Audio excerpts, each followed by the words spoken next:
Hi hello నమస్తే. ఎలా ఉన్నారండి? బాగున్నారా? నేను కూడా బాగున్నానండి. మీరందరూ కూడా చాలా చాలా బాగుండాలని, ఆయురారోగ్యాలతో సుఖంగా సంతోషంగా ఎప్పుడూ నవ్వుతూ ఉండాలని నేను ఆ భగవంతుని ప్రార్థిస్తున్నాను. అలాగే ఈరోజు అన్నదాన కార్యక్రమాన్ని వైకుంఠపురం వచ్చానండి. అంటే వైకుంఠపురంలో చాలా పెద్ద ఏరియా కదా అది. నేను అక్కడక్కడ పంచుతూ ఉంటానన్నమాట. ఈ ఏరియాని ఏమంటారో తెలీదు. నేనైతే ఆ ఏరియా కాబట్టి నేను వైకుంఠపురం అంటాను. దీనికి వేరే పేరే ఉందేమో నేను అడగాలి. ఈరోజు అక్కడికి వచ్చానండి అన్నదానానికి. మిట్ట మధ్యాహ్నం వచ్చాను. మంచి ఎండ. ఆ ఎండలో కూడా చూడండి ఎంతమంది వచ్చారో. నేనేం చేశాను అంటే అక్కడ నాకు చెట్టు కనిపించింది. పెద్ద చెట్టు చల్లగా ఉంది హాయిగా. ఇదంతా నీడగా ఉందండి.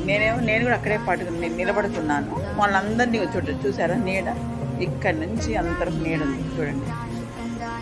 ఈ నీడలో పాపం వాళ్ళందరూ నిలబడుకున్నారు. అంటే మీకు తెలుసు కదా, ఎవరు చెప్పులు కూడా వేసుకురారు ఎండలో ఎందుకు అని చెప్పేసి నేను నీడను నిలబెట్టాను.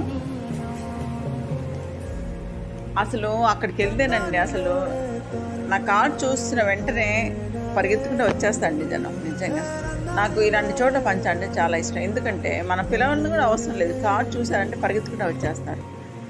అంత పేదవాళ్ళు అనమాట వాళ్ళందరూ. అక్కడ ఉన్న వాళ్ళందరూ పేదవాళ్ళు. నేను తెలుసు కదా, నేను పంచేదంతా పేదరికంలో బాధపడుతున్న వాళ్ళకి పంచుతాను. ఎందుకంటే మనము ఏదన్నా ఇస్తే వాళ్ళ అవసరాలను పనికి రావాలి. ఇప్పుడు మనం ఇచ్చాము, వాళ్ళు ఒక పూట తింటారు, వాళ్ళు ఒక పూట మిగిలినట్టే కదా. మధ్యాహ్నం తినేస్తారు. మధ్యాహ్నం వండుకున్న అన్నము సాయంత్రం తినొచ్చు వాళ్ళు. మళ్ళీ సాయంత్రం వండుకున్న అవసరం లేదు. అసలు ఒక్కొక్కసారి సాయంత్రం అన్నం తింటారు అనమాట. ఒక పూట తినేసి గమ్ముగా అయిపోతుంది. ఎందుకంటే వాళ్ళు వచ్చే డబ్బులు ఏ కూలి వస్తాయి, దాన్ని సగం మగవాళ్ళు తాగేస్తారు. కొంతమంది ఇంకా అంతా పిల్లలు ఉంటారు కదా, వాళ్ళకి కూడా సరిపోతుంది. ఒక పూట తిని ఒక పూట పస్తుంటారు. మామూలుగా ఈ పక్కంతా అంతేనండి.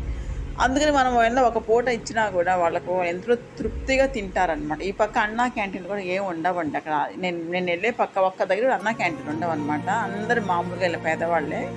అందరూ ప్రతి ఒక్కరు వచ్చి తీసుకుంటారు అన్నం. తర్వాత ఈరోజు అన్నదాన కార్యక్రమాన్ని నిర్వహించిన అబ్దుల్ గారి కుటుంబ సభ్యులకు కృతజ్ఞతలు తెలియజేసుకుంటున్నాను. వారి కుటుంబ సభ్యులు ఆరోగ్యాలతో సుఖంగా సంతోషంగా ఉండాలని, పిల్లలు బాగా చదువుకుని అభివృద్ధిలోకి రావాలని, వాళ్ళ కోరికలన్నీ నెరవేరాలని, వాళ్ళు ఇంకా మన సంస్థ తరఫున ఇంకా ఎన్నెన్నో సేవా కార్యక్రమం నిర్వహించాలని నేను భగవంతుడిని ప్రార్థిస్తున్నాను. అలాగే నాకు అన్నదాన కార్యక్రమాలకు కానీ ఏ కార్యక్రమం కానీ సహాయ సహకారాలు అందిస్తున్న ప్రతి ఒక్కరికి పేరు పేరున కృతజ్ఞతలు తెలియజేసుకుంటున్నాను. అట్లాగే మనము ఇంకా అసలు జీవితాంతం నాకు ఇలా పేదల సేవ చేయాలంది. మీ సహకారం ఉంటే నేను జీవితాంతం సేవ చేస్తాను. అందరికీ నమస్తే.